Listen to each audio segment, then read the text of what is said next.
in 1 minute. Okay, cool. Awesome. Yeah. Love it. Love it. Love it. Love new friends.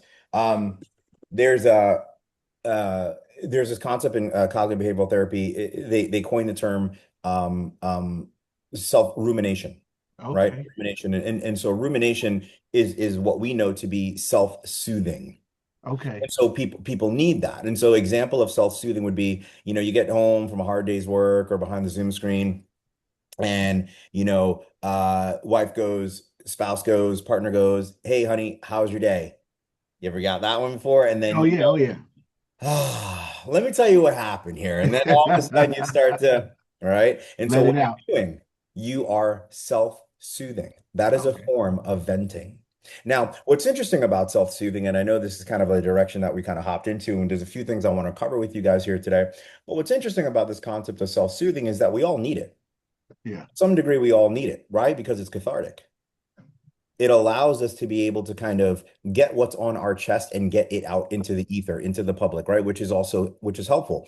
Hmm. Now, I'll share with you another idea I think you'll even find even more powerful, right, around this. And I think is it Joseph? I see Zoom user, but is your name Joseph, sir? Awesome. How are you? I'm not sure if we can hear you. It might be the audio there, but I saw the smile, so I think that is Joseph. So good to connect with you. Good to connect with you. That's Um, that, Aaron. That's my brother Patrick. Joseph is me here. oh, there's Joseph. Okay, I didn't see the extra room there. Awesome. Joseph, Patrick. All right, good to have you guys here in the room rocking with us. So, Likewise. you know, think about it in this context. When we talk about self-rumination, we know that's cathartic. But also in the context of sales. Well, here's my question to you. If you're on a conversation with someone, would you say that it is a good thing, or let's reframe the question, would you say it's more of a good thing to have someone ruminate, in other words, self-soothe, or would you say it's less of a good thing? Ken, what do you got? I'd say probably less than a good thing. Less of a good thing? Okay, cool. Ed, what you thinking? I would say less. I want him to get it out. You say less of a good thing? Okay, gotcha. Hmm. Yeah. One of the concepts that we often teach, and you guys have heard us say this a bunch of times, is this idea of being able to have call control, right? Hmm. Call control is massively powerful. Why? Because whoever controls the call controls the direction. You control the direction. You ultimately control the speed of the call. And if you can control the speed, well, now you got dynamite because now you can control the outcome that you're looking for. And so I think the better question becomes, well, what's the best way to be able to determine when someone is starting to ramble, when someone is starting to ruminate, when someone is starting to self-soothe? Well, Yeah. Aaron, what is the best time to cut that person off? Here's one of the easiest ways that I think that you could look at it is you want to be able to assess when the person starts to, or rather, I should say, stops to add emotional value to the call. Now, you might be thinking, well, Aaron, what do you mean by that? Well, here's a kind of an interesting way to look at it. Let's look at it from a sales context standpoint. Let's say I want to call and I'm having a conversation with Patrick, and I say, cool, Patrick. So, based on everything that you've told me, man, can I ask, like, what do you think is like the biggest thing that's preventing you from being able to ABC so you can XYZ? Right? So, what am I listening for? Ed, let me ask you that question. If I go, Patrick, what do you think is preventing you? What am I trying to train my ear to listen for? You're hearing things that are in the way that you're going to have to overcome. So some objections, some emotion, some tie down on what's holding me back. Bingo. All right. You get a smiley face for today, right? And so what I'm trying to listen for is I'm trying to listen for what I want Patrick to author to me, what is getting in the way of him being able to achieve big outcome. Okay. Yeah. Now, here's the concern. What's the concern? The concern is the way that Patrick interprets my question, good or bad, Mm. determines whether or not I got my outcome. Now, he might respond and he might say, honestly, man, I think, for me, it's just been kind of understanding the systems, and I was thinking about the system the other day and like what was something that I really need to work on. And my buddy has a really good take on this. Now you start to see where this call starts to go, Yeah. Yeah. right? Now, active listening is secondary to you being an effective communicator. Because if you want to have more effective communication, you're always going to get better answers. But if you do not know what you're listening for, this is a deadly blind spot. Mm. Because now this allows Patrick to continue to, like we said, Ramble on. ramble. Yeah. And now here's the biggest pitfall. Two of the biggest pitfalls that I often see. Number one is that now you do not know how to take control back on the call. And so, yeah. And so what do? You kind of like sit here like this and you're like, oh, I'm cooked, Yeah. And now you just let Patrick like ramble, right? And then you wait for your turn to hop in. And then here's the second biggest problem that we often talk about here is when I tell him that it's going to cost him $20,000 to move forward, he'll say something like this.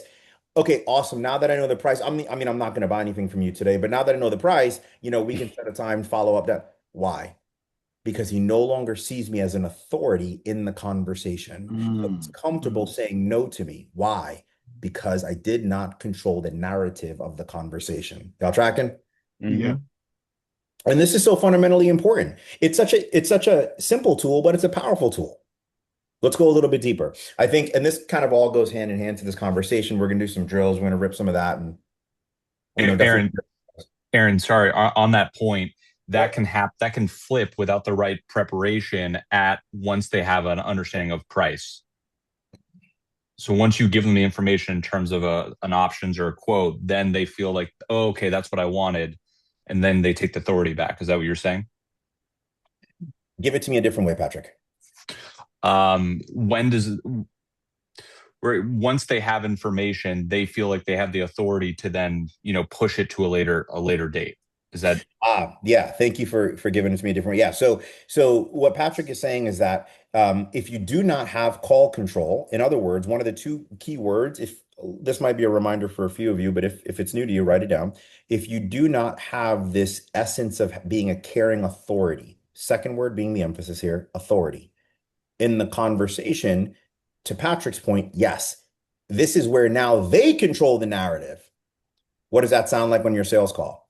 Okay, cool. So Joseph, for everything that we talked about, the cost of the program is just going to be that one-time $25,000. And by the way, that's going to give you everything you need so you can 1, 2, 3, and ultimately so you can ABC. Joseph says, okay, got it, man. Thanks for all this information here. I appreciate that. All of a sudden he controls the narrative, right? I go, okay, cool, man. So I'm glad that you appreciate that. So does it make sense to move forward? Joseph replies, yeah, no, 100%. Well, here's what I'm going to do. I'm going to go ahead and take this information back, and then it's going to take me, let me just assess this for the next week. And now he's telling me exactly how this call is going to go. So to your point, Patrick, now all of a sudden I was the leader, or I thought I was. And now the narrative is flipped. And now my prospect becomes the leader on the call, and I'm being tugged along behind them. Does that track for everyone? Yes? But that happened because we lost control when he started riffing on what he was remunerating, self-soothing on something, and we let it get into a bad space. So we lost it back there. That is probably one of the easiest levers. I mean, I'm sure I can only imagine what the number is for Eli, but at least at this stage of my career, I've probably reviewed over 600 sales calls. And I can tell you right now, one of the easiest, lowest hanging fruit for myself, when you recognize why the call didn't go the way that you wanted to, is because that they were the one that was leading the entire narrative. And so the sales person either knew, didn't have the tools to regain it, or number two, they weren't even consciously aware of that this was happening and ran into that. Well, Aaron, why wouldn't they be consciously aware? I think one of the things that I often see, and no other really sales program talks about this specifically, is this idea that systems become outdated. One of the biggest systems that I've seen that has been outdated is this idea that in sales, the more that they speak somehow equates to the more you win. And that's simply not true. Well, how can I defend my position? Well, here's how I can defend that position. If sales is about what people say to you and not what you say to them, well, I got to make sure that what I'm saying to them is worth merit. So that way they say things to me that gets them to sell themselves. You with me on that? Yeah. If I just get people talking for the sake of talking, well, we become dogs chasing our tail. The call goes nowhere. Nowhere. There has to be a direction. There has to be a point to be made. And so that is why I subscribe to the idea that, yes, of course, I want people to say things to me, but it has to be on the heels of a very good, precise question. Yeah. Just kind of along this lines, I think, again, one of the interesting mistakes that I will often see is the salespeople make is the job where they will ask a question, and here's the problem: not knowing what they are listening for when they ask that question. If we have time, without taking away from time from the class, I want to try and find a call where I highlighted this. You've heard this idea before. Eli's talked about it, where two reps can ask the exact same question, have the exact same script, but they can hear two completely different things. One salesperson might just hear words. The other person, they understand the meaning of what they're trying to ask that prospect. And I think the difference is everything. Let's go a little bit deeper. Every single one of you right now with your sales scripts, you should be able to open up your sales script. And if I were to say to you, okay, Ken, tell me, what are you listening for on question number 7? Ken, if you cannot defend why you are asking that question and what you are training your ear to listen for, you will let gold pass right by you and you would never even know. And so a prospect is going to tell you a few things, right? Gentlemen, they will tell you their real pain. They will tell you the hesitation behind that pain. They will tell you the real reason that they're stuck. They will tell you why they're damaged goods, right? Whatever the case may be. That's why sales isn't just about question mastery. It's about also listening mastery. And so every single question has to have a utility. If the question doesn't have a purpose, it is meaningless. It's noise. In other words, you almost kind of compartmentalize yourself into this kind of robotic nature. You're just a robot asking questions because someone put a question on the script and you were told to ask it. Sound familiar?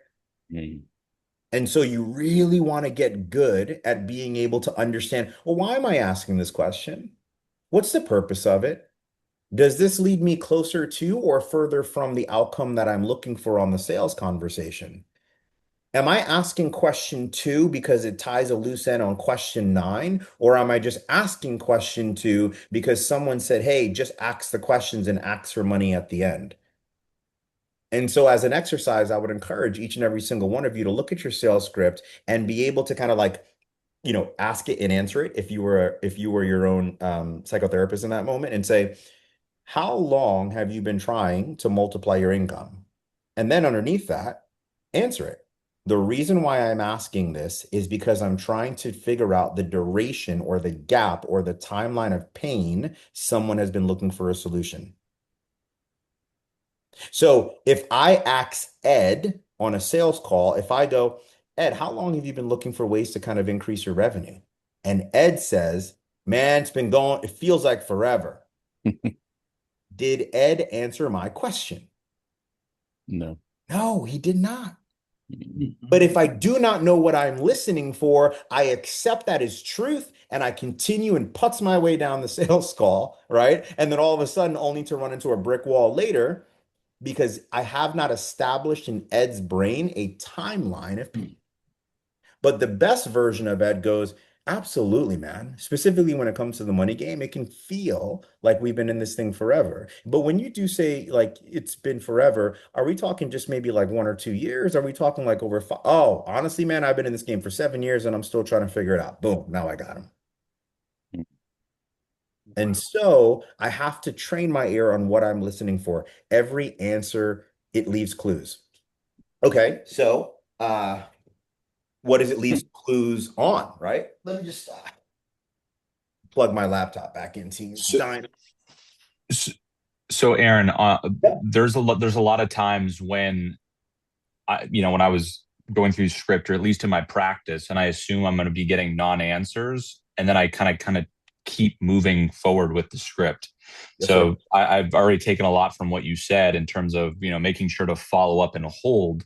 And I didn't really understand the question of how long you've been looking for this. And so that's the time frame that they've been in the uncertainty or the discomfort looking for that policy. So establishing that's really important.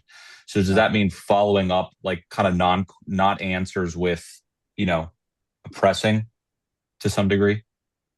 Yeah. And so there is a tool, and I will you're in the community now, I imagine, Patrick, in the transformational sales community? Very new, very new. Awesome. Yeah, Amazing.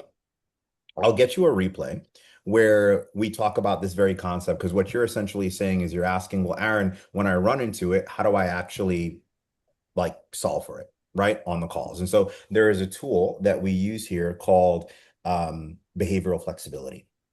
The shortest definition of this, Patrick, is behavioral flexibility is the skill set to be able to re-ask the same question in a slightly different way.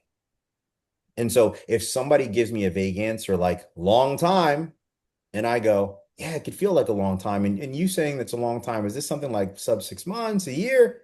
Same question, I dressed it differently. And because I was able to dress it differently, boom, I got my outcome. Cool. And so, yeah, I love it. Sweet. I'll drop a replay. I mean, excuse me, I will source that replay, and yeah, it'll be super helpful for you. Would And you so, put it in there for everybody? Because I don't think I have it either, Aaron. nope, you didn't I'm say kind of please, Ken. You didn't say huh? please. No, I'm Oh, hey, with sugar on top. there you go. Cherries. All right. We're in business now. All right. Yeah, I will it was a couple weeks ago, so it shouldn't be too difficult to find, but it was a good one. Um, let's see if I could do this real quick here, team, for everyone. I think it's good to hear this thing in theory, but I also think it's just good to hear it in real time. So check this out. So this is a call. So I teach sales for a company. Eli and I does about we just did shy of $100 million last year. And so, the good thing about this company is that there's a lot of iterations. And so you see a lot of patterns, right? And so some of these patterns that we're talking about become more obvious than others. So take a look at this. This is a fitness offer, just for context.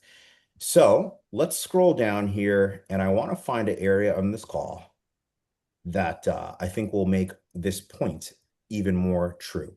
So I want you guys to hear this question, and then I'll ask you a question.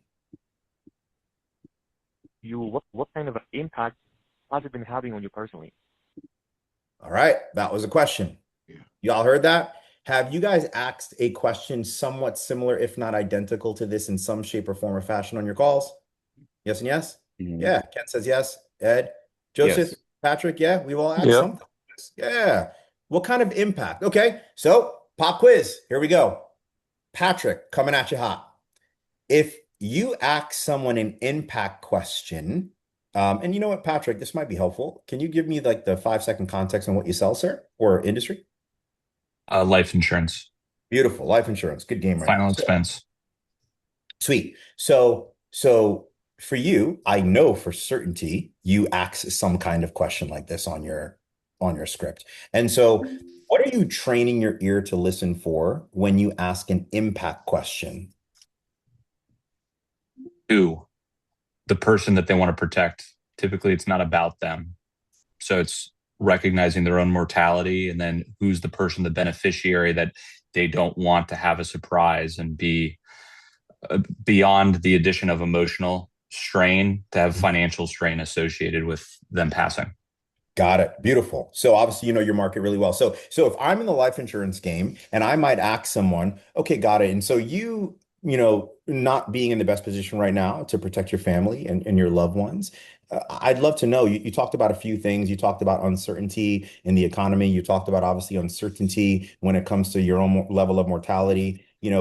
How does this negatively show up for you? Like, how does this impact you? Do you find like this causes more stress, more anxiety? Patrick knows that he has trained his ear to have his customers say things like, well, this creates more anxiety. It puts me in a depressive state. I'm worried about my future. I don't know what this, et cetera, et cetera, et cetera. Now that we know that, this is a fitness offer. More specifically, this was an offer around gut health. And so this person is dealing with constipation. So what are we training our ear for? We are training our ear to hear things around like how it's impacting maybe their social life, maybe their confidence, maybe their self-worth, things like that. Now that we know that, let's listen to what the customer said. What kind of impact has it been having on you personally? I feel backed up. I feel like I am full of something backed up. one of the only ways I think mentally, I feel like if I eat something, it will start things going. But it just adds to the problem, right? It just plugs up the pipe even more. And so I have a hard time mentally with that because I feel like a little bit like if I eat something, maybe that will help. But I feel like sometimes I feel like I'm backed up into my stomach almost. Like I can't, like I ate, several hours ago, and I still feel full, just full in my stomach. But it doesn't make me not eat the next meal. The next meal comes along, I still eat it. Okay. And All right, let's pause it there. That's part 2 of part 3 of this little small series here. Ken, I'm going to ask you guys some very short questions. Let's see what you guys are thinking. Yes or no, Ken? Did she answer the question?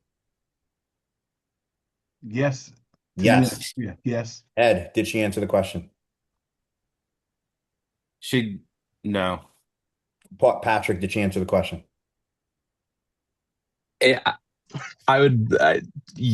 wasn't like, yes, there was something there, but it wasn't as like I didn't feel the stakes as much as possible there. So there was a pressing.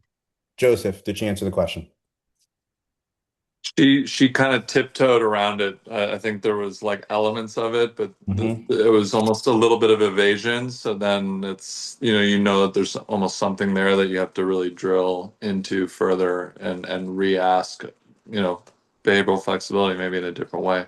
I love it. Joseph is right. Patrick is right. Ed is right. Ken, you are right. Now that you guys have context, that what's the answer? You guys recognize there's something there, but you also recognize there's a little bit of evasion, right?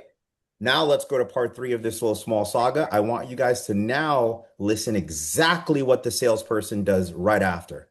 Okay. And I guess because in the last year you mentioned the symptoms are getting worse and worse. Is that the main reason? Is that what's actually motivating? What did he do? Go ahead. Framed it. Because it's getting worse and worse. So it's, I guess, asking for the acknowledgement. So she either says no to that or assumes that or recognizes openly that it's getting worse and worse. Okay, good observation.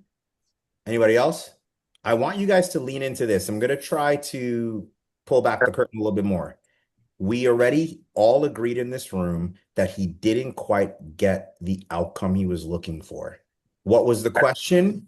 What kind of impact has this been having on you? She responded vaguely. And what did he say? Yes, because in the last year you mentioned the symptoms are getting worse and worse. Is that the main reason? Is that what's actually motivating you to work on this now? Or why?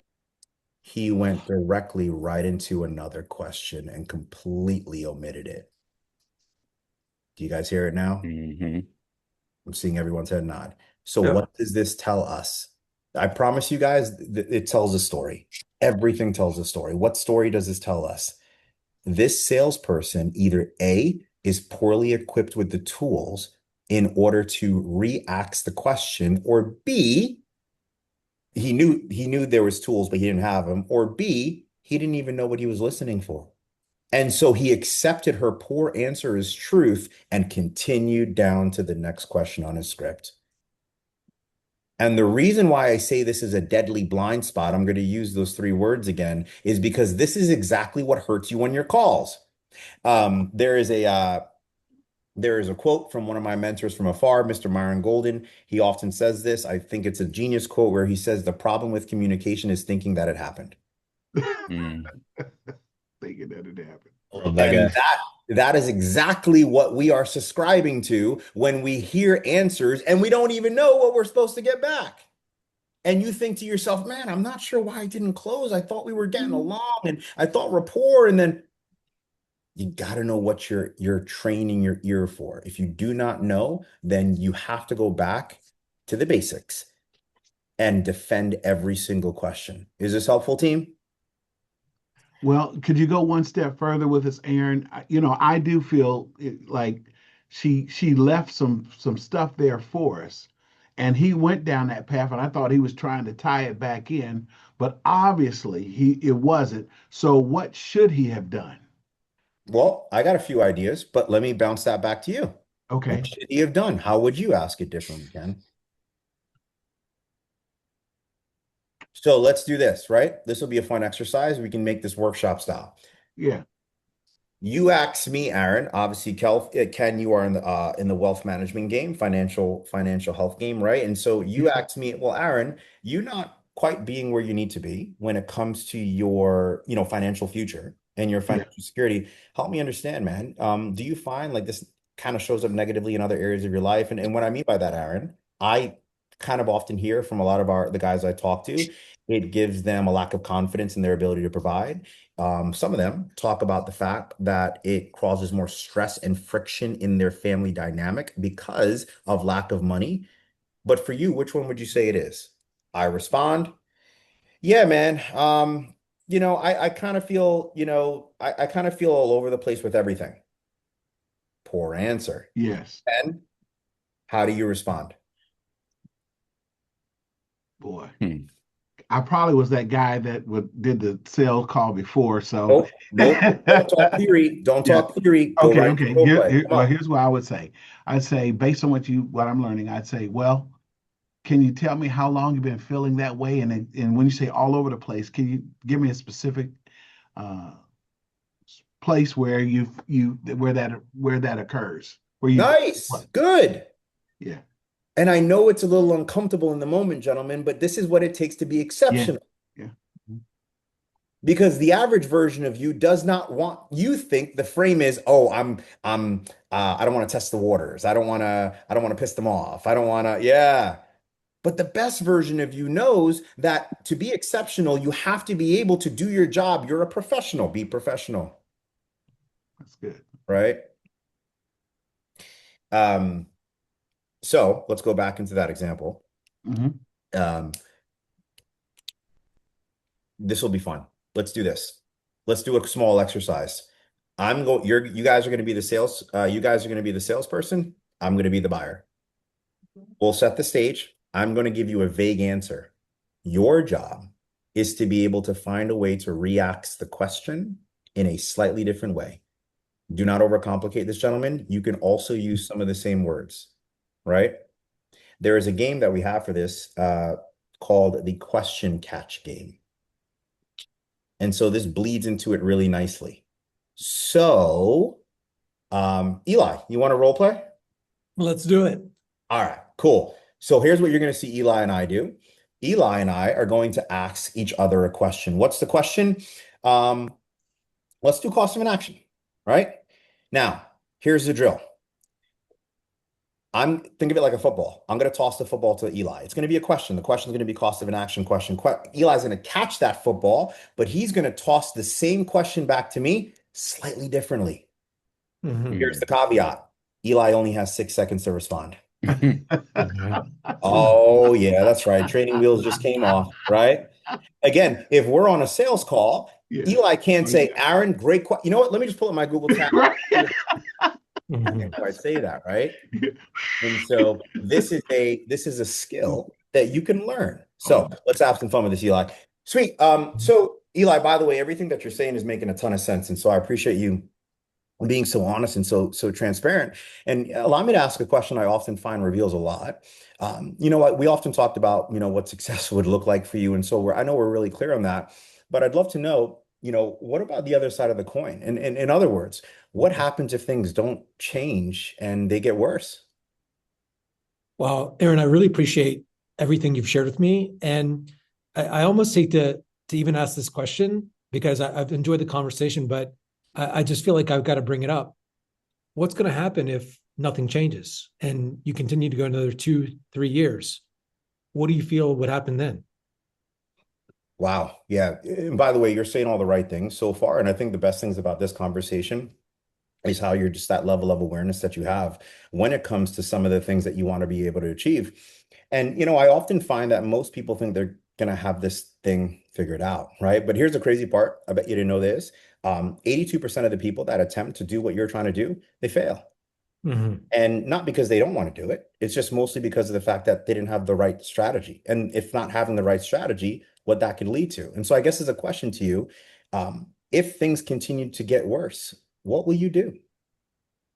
Well, Aaron, I appreciate this conversation. I know we talked a lot about your goals and what you want, but I kind of want to take a moment and pause and get on the other side of it, because if we do continue this relationship and actually support you in hitting that, it's great to know what's at stake. And so I want to ask you this question, and this will just realign us to really find out not just what we're fighting for, but to make sure that we've got the stick to keep you moving.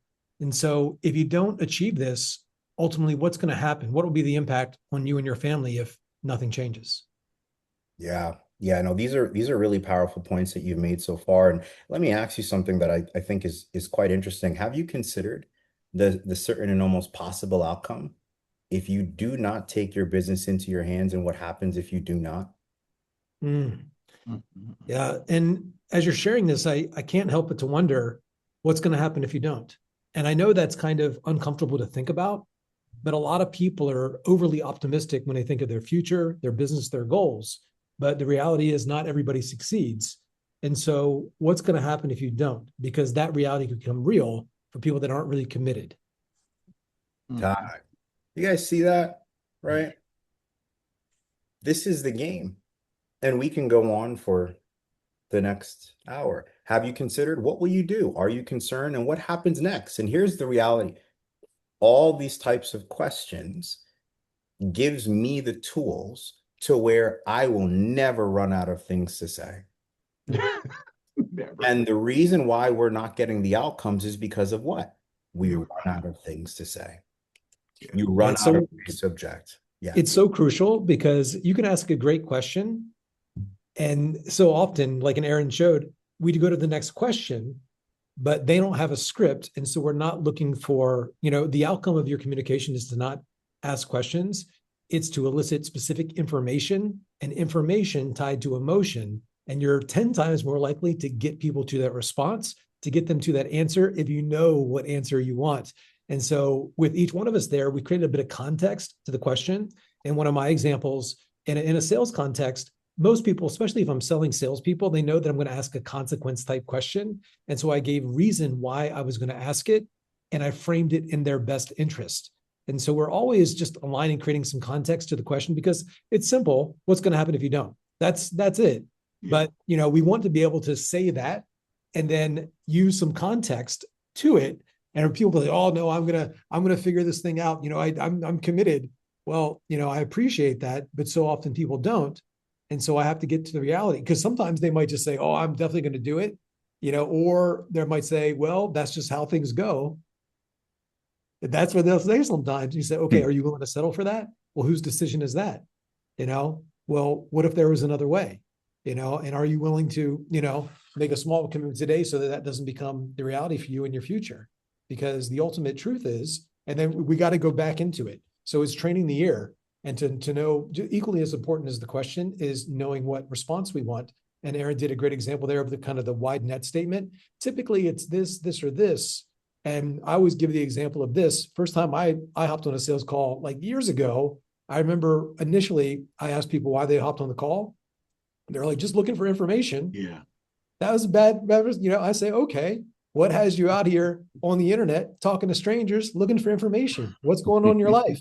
And they're like, well, I saw you and I was just curious. Well, typically when people hop on these calls, they're looking for this, or this, which sounds most like kind of your situation. Well, I guess I say kind of this and this. Okay, what makes you say that? Well, and then so I did 4 questions to get to the thing. And I remember thinking to myself, like, man, this script isn't going to be effective, but I knew what I was looking for. So good. Let's do a sanity check here. There's a few more things I want to cover with you guys. If we have time, I want to show you a little bit of an asset that could be helpful as well. Joseph, what are you thinking, man?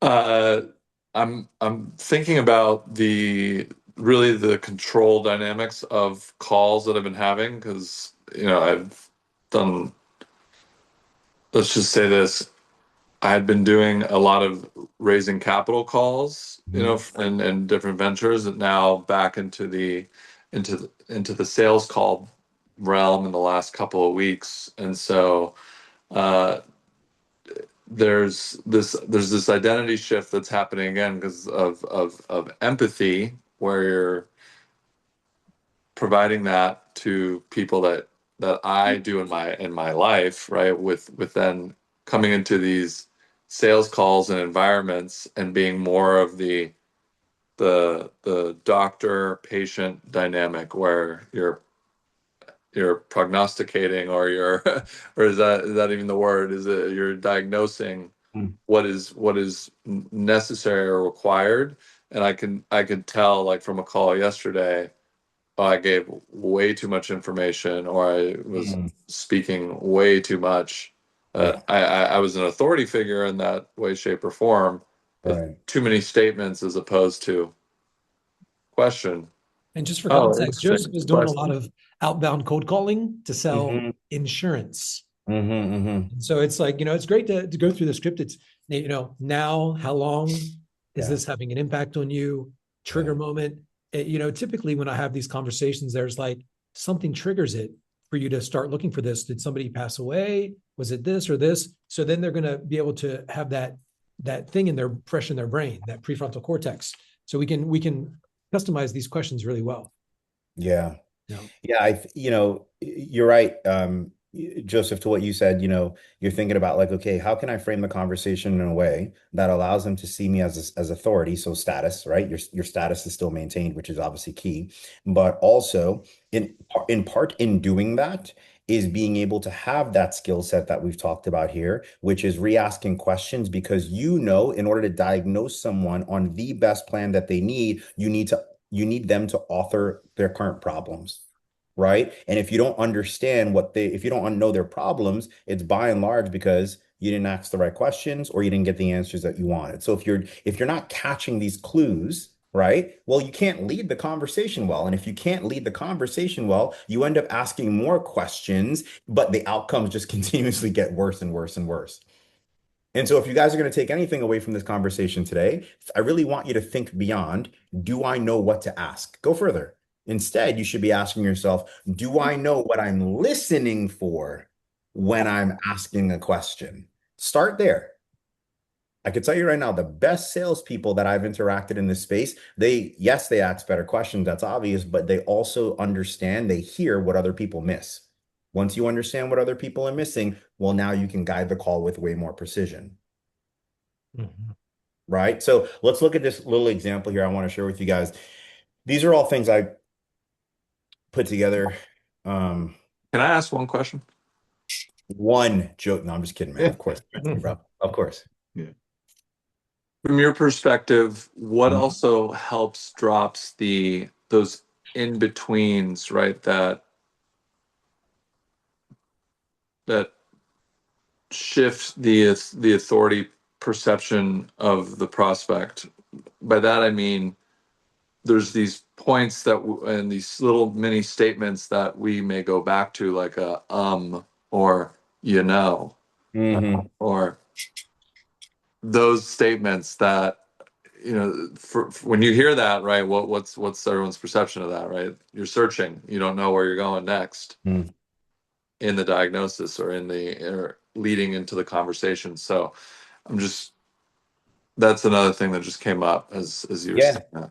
Yeah, absolutely. I think there's time for that. I can give you a short answer on this. I find that if you are finding yourself filling a lot of your language with that, right? Not you, Joseph, but just in general, right? Like Yes. the ums and the buzz. What does that tell me? That doesn't immediately lower status points in my brain as a customer, but it also doesn't increase it. Aaron, what do you mean? I have, I find the more I talk on these subjects, I can create better visualizations and analogies around this. And one of the analogies or visualizations I've created around this is that every single word you use in a sales conversation, we know two things to be true. Number one, we are either moving people closer to or further from the outcomes that we want. Part in moving people closer to is being able to maximize real estate. Well, Aaron, what do you mean real estate? What I mean by real estate is your words. Your words create wealth. And so in order for you to maximize real estate on your call, you want to make sure that when you use words, it's methodical.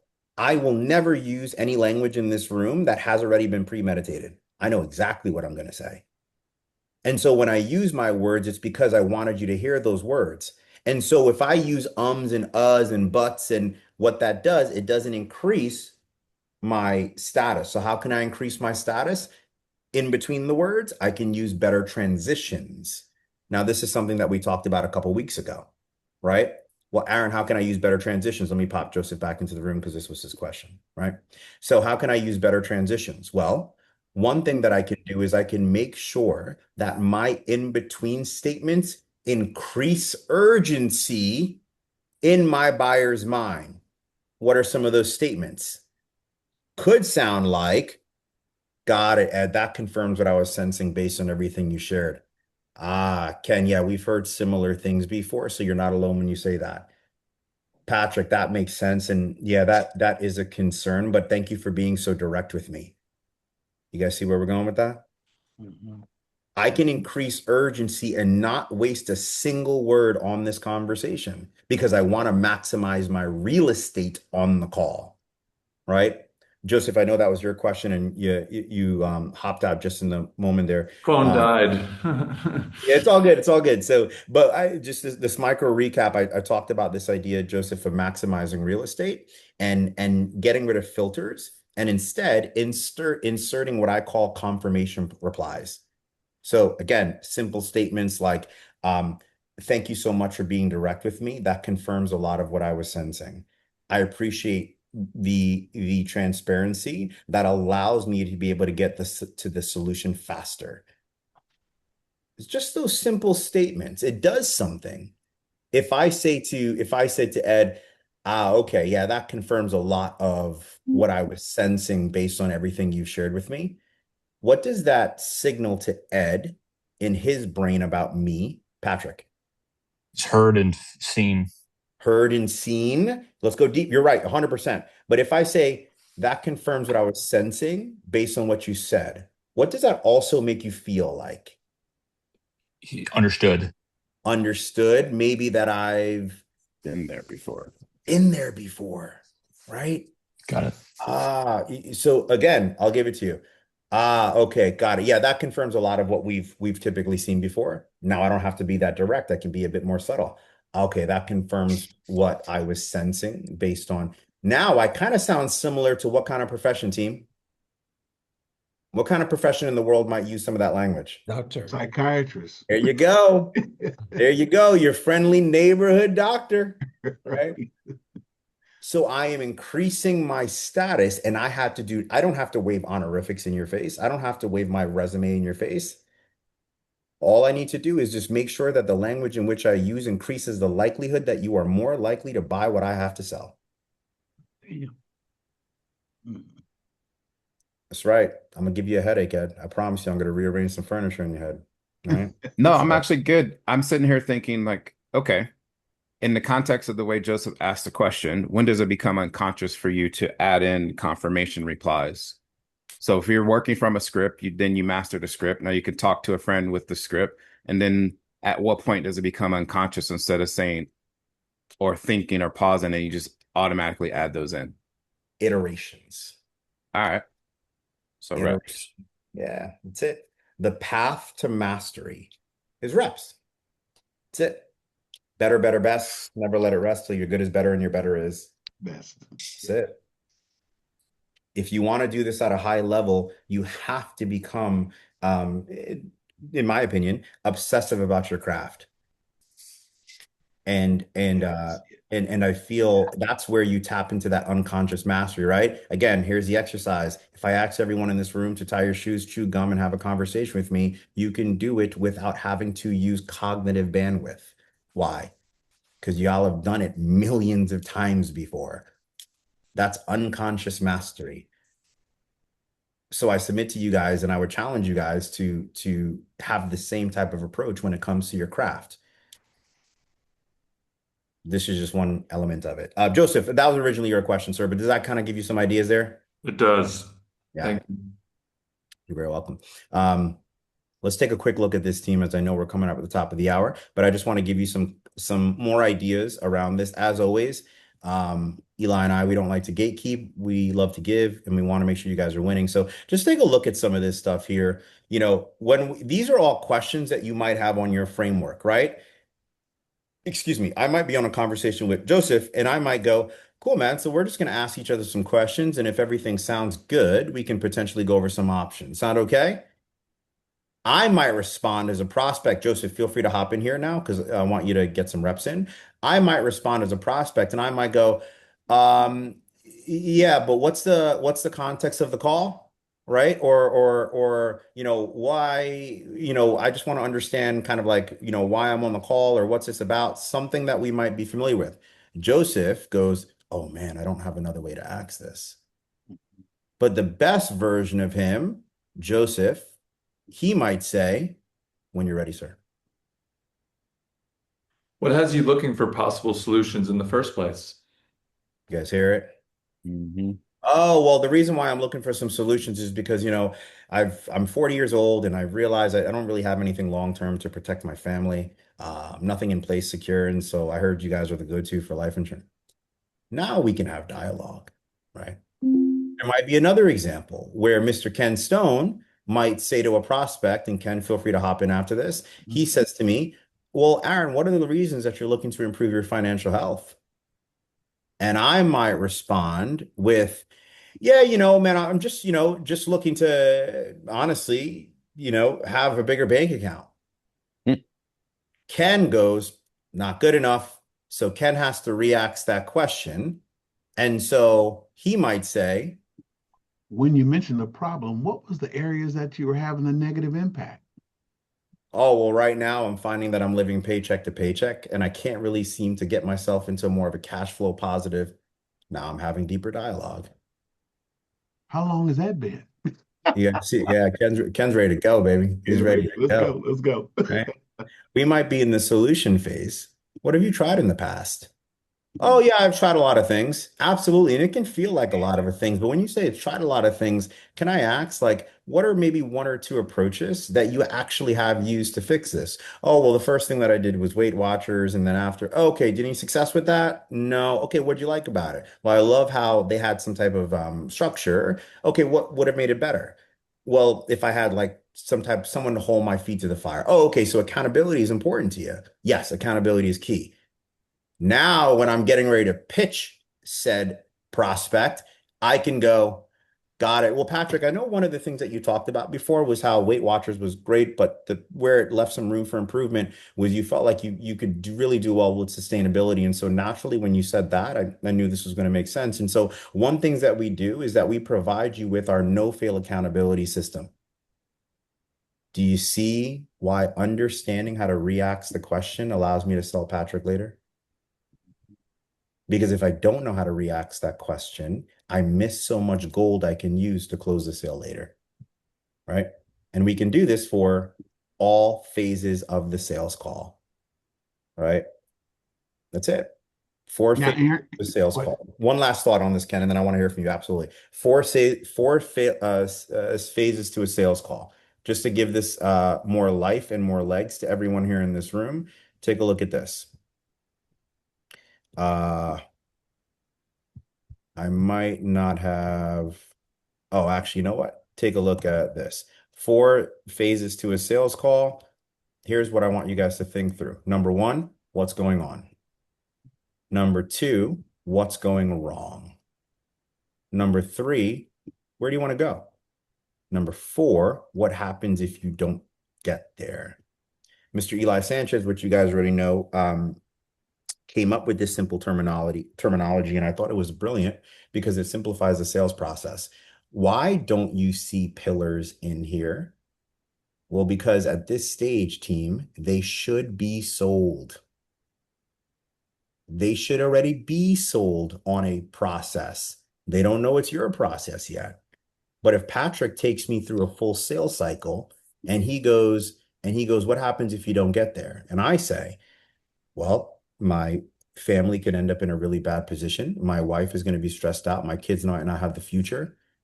And so now in my brain, I'm like, man, this guy Patrick, like, I got to do something. Whether I do it with him or not, I got to do something because he has presented a case of evidence in my brain where I need to act now. Then the very next thing Patrick says is, okay, cool, man. So based on where you're at, I do feel like there's a potential pathway in which we can help. Or would it make sense to kind of share with you our program and our process and how that works? I go, yeah. And now I'm sold on Patrick's solution. Are we clear on that? Yeah, important distinction there too, in the way that when I originally started, teaching this, the transition to the offer, it said something like this. I can kind of walk you through all the process, what your options are step by step, A to Z, but you let me know, where do you want to go from here? So I'm giving them the option. Do you want me to walk you through, or where do you want to go? And they always say, show me the options. And so anytime I make an offer, they're asking for it. So I get them to advance to the next step, which makes it more likely commitment and consistency. They're going to take that offer because they asked for it, as opposed to, all right, we're at the point in the call now where I'm going to start showing you stuff and pitch in and let me know if it sounds good. No, it's that illusion of control. Yeah. Basically, hey, I can let you know all the options. I can walk you through the process A to Z, just so you have certainty and you're really clear what your options are right now. But you let me know, where do you want to go from here? They always lean in 100% of the time. I love it. Joseph, you had something on that? Yes. Eli, when do you typically bring that up? Is that after you've gotten through problem solution, cost of it, or Yep. Yeah, that's the right typical before the sales cost of call. inaction? There's the open, how long, what got you, it's depending, a little bit different based on, you got the insurance thing, but yeah, it's after you've done everything. There's like the goal, the vision, the problem, the goal, the consequence, and then transition. Got it. So it's after the cost of inaction. That's the transition. Yep. Makes sense. Yeah. I just commenting, it's really powerful because what I learned on this call is that there's just the active listening and you're looking for those things. I looked at it mostly from a stakes perspective, is making sure that they feel the stakes and that discomfort. But what I got from what you said, Aaron, actually both of you, is that you're taking that information, you're loading it into like the notes that I'm taking on the customer, and then you come back around to that, and that transition statement when you're getting to the options is when you touch upon that, you touch upon the objectives and how this meets the things that they spoke about using their own words. Bingo. And that it just, so it's basically taking out their quivers, their arrows of objections, going into it. And then they're like, all right, well, so I get it. I get it. I love it. Thank you. That's so good. No, thank you. That's a really good way to summarize it. If you liken this to an attorney, right? If you can imagine, what's an attorney's job? An attorney's job is to be able to present evidence to a jury that the bad guy is the bad guy, right? Can't be circumstantial. It has to be concrete. Well, if you think about it, as a sales process, your job is to be able to present evidence in your prospect's brain, right? Their brain is the jury, if you will, that their situation is non-ideal. So at the end of the call, when you do make that offer, their brain has enough evidence to where they can make a decision emotionally and support that decision logically. But in order for you to be able to present enough evidence in their brain, you have to ask the better questions. Yeah. And you better darn well have the skill set to re-ask it if you don't. Otherwise, you end up at the end of the call where they say things like, okay, this sounds really good, but this is just not a financial priority. Or they'll say things like, I really appreciated this conversation. Let's have this 6 months down the road. Why? No urgency, no action, no action, no sale. So we got to present evidence in their brain. Was today fun, y'all? Yeah. Absolutely. Yeah. I love it. I love it. Anything you want to close out with, Eli, in particular? It's amazing, and just for all of your selling different stuff, there's a connection or situation now, how long, what got you started, getting into the problem. It's, it's trigger moment. It's, just impact. It's all those things. We want to have a deeper level conversation. What are their goals? What caused them? What have they tried? All of that, we're building that gap, consequence, transition, and then these nuances in looking for the answer is going to help you get the answer you want, but you got to be aware of that, because expect that they're not going to give you the right answer, asking the same question several times, because you've got an outcome for that question. It's like a target, and we want to focus their mind. I could ask you about your shoes. You're thinking about them, your past, but you might give me the bad answer. Questions control focus, but we need to make sure that we are specifically re-asking that question to get that information tied to emotion.